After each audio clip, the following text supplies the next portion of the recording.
tidak berpendidikan tinggi menjalankan hidupnya dengan bijaksana. Sehingga ukuran hidup yang pintar bukan hidup yang pintar atau hidup yang bijaksana bukan ditentukan dengan pendidikan yang tinggi. Bahkan kalau kita melihat orang yang pendidikan tinggi tetapi akhirnya lebih bodoh daripada orang yang tidak berpendidikan. Kenapa saya katakan demikian? Sejarah gereja membuktikan siapa itu Karl Marx. Karl Marx seorang pemimpin komunis yang tertinggi, tetapi dia pernah hampir ditabiskan menjadi pendeta. Dia mendapatkan gelar doktor, tapi pada akhirnya dia katakan agama adalah candu bagi manusia. Friedrich Nietzsche, dia mendapatkan doktornya yang ke-9. Pada saat dia mendapatkan doktornya yang ke-9, dia berteriak dan dia katakan tidak ada Allah, maka manusia bisa menggantikan hidupnya menjadi Allah.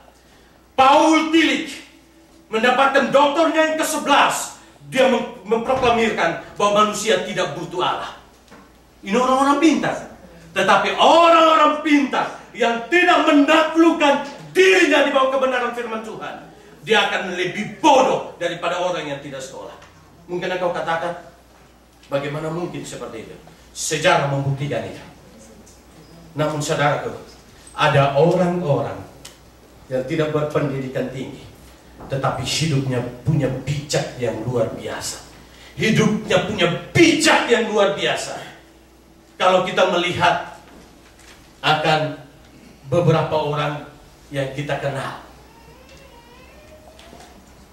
dalam perjalanan hidup kekristenan, kita mengenal para misionaris yang kadang mereka tidak sekolah teologi dengan konsep berpikir teologi yang tinggi. Kita mengenal Bapak Pendeta Akira Takimoto. Betul? Kita mengenal Pendeta Mitsuhashi yang lahir di Hokkaido. Dia lahir dengan lumpuh. Tapi Tuhan pakai dia dan gereja terbesar di Hokkaido di bawah kepemimpinan, penggembalaan daripada Pendeta Mitsuhashi. Bahkan kalau dia KKR kemana-mana, bahkan pernah ke Bandung, Surabaya, Yogyakarta, dan Jakarta, bahkan Malang. Setiap kali dia berkhotbah menuju ke panggung, itu istrinya harus panggul dia di atas punggung daripada istrinya baru dibawa ke mimbar. Orang-orang ini tidak memiliki pendidikan yang begitu tinggi, tetapi orang-orang ini menjadi berkat besar bagi dunia ini. Kita mengerti siapa itu Fanny Crosby. Fanny Crosby adalah seorang legendaris pengarang musik. Dia dalam masa hidupnya, dia mengarang sekitar 60.000 lagu. Dan dia buta sejak umur 3 bulan. Karena kesalahan daripada dokter memberikan obat suntikan, sehingga akhirnya pengaruh kepada matanya. Kita mengenal siapa itu Helen Keller, bukan Helen Williams. Helen Keller. Helen Williams itu istri saya. Yang belum tahu ya. Macam-macam kalau lihat dia cantik gitu ya. Kita kenal siapa itu Helen Keller. Orang yang buta, orang yang tuli, tapi dia berhasil mengubah lagu begitu banyak. Kita kenal siapa itu Michelangelo. Betul? Dia seorang pelukis yang terkenal, tetapi dia juga tuli. Mereka punya kekurangan. Tapi saudaraku, orang-orang ini memberikan warna pada zaman itu. Oh, memberikan pengaruh yang lebih besar. Saya katakan demikian bukan berarti saya meremehkan namanya studi. Bukan berarti saya meremehkan namanya pendidikan. Tetapi ketika orang berpendidikan tinggi dan tidak tahu tentang Allah mereka, tidak tahu bahwa ada pencipta, tidak tahu ada Tuhan, maka saya katakan orang ini lebih bodoh daripada orang yang berpendidikan sangat rendah. Maka saudaraku, dalam bagian ini, Amsal ini merupakan satu perkataan Agur bin Yakib. Dia katakan begini, ayat yang pertama. Tutur kata orang itu, aku berlelah-lelah ya Allah, aku berlelah-lelah sampai habis tenagaku. Dalam terjemahan firman Allah yang hidup, dalam Alkitab firman Allah yang hidup, dia katakan, aku berlelah-lelah sampai aku capek. Aku capek. Kenapa dia katakan aku berlelah dan aku capek? Baru dia sambung dengan aku ini lebih bodoh. Betul? Setelah dia berlelah-lelah, kemudian dia sampai pada satu titik di mana dia capek. Ketika dia sampai pada titik capek, dia katakan ternyata aku ini bodoh. Bukan berarti namanya Agur ini bukan orang yang bodoh. Kalau dia bodoh, tidak mungkin perkataannya ditulis di sini. Betul? Betul? Amin. Saudara pintar saja perkataan tidak pernah ditulis di sini. Kalau saudara bilang Agur bodoh, kenapa tuh perkataannya tulisannya di sini? Mungkin belum tentu kita tulis surat aja bisa dimuat di koran. Betul ya? Tulis langsung dibilang atas nama Profesor Doktor ini PhD di THD dan lain sebagainya. Tidak tahu apa PhD pernah hangus di dapur. Ya?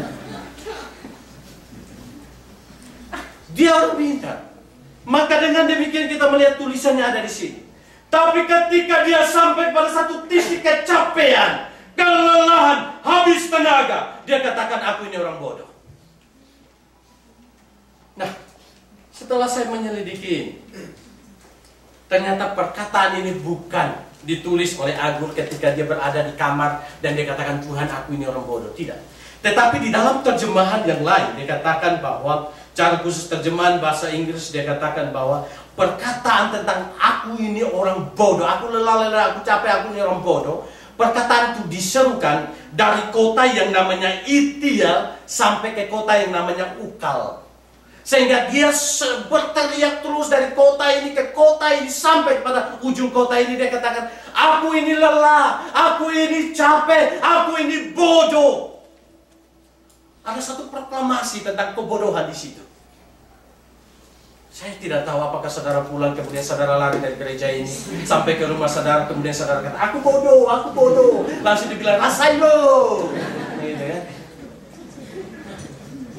Bukankah orang juga berpikir untuk apa datang ke gereja?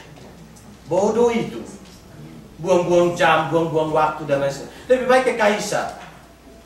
Satu hari kan 10.000. Icimal lo, belum lagi dikasih bonus Jumal. Apalagi. Sehingga ketika orang datang ke gereja orang berpikir itu orang bodoh. Untuk apa datang ke gereja? Nah saya katakan orang yang mengatakan demikian lebih bodoh daripada orang yang tidak berpendidikan. Karena dia lupa bahwa sebenarnya dia hadir itu bukan dia sendiri yang menyebabkan dia hadir. Tetapi ada satu sumber yaitu Tuhan yang menghadirkan dia hadir di dalam dunia ini. Nah, istilah bodoh di sini saya mengerti dua hal. Istilah bodoh di sini saya mengerti dalam dua hal. Yang pertama, kebodohan oleh karena orang tidak memakai hidup ini untuk sesuatu yang penting. Itu berkaitan dengan kaum muda. Dalam masa remaja dan masa muda, masa anak-anak sampai kepada masa muda, kadang-kadang kita tidak mengerti begitu berharganya waktu. Kita tidak mengerti begitu berharganya tenaga. Kita belum mengerti begitu berharganya kesempatan.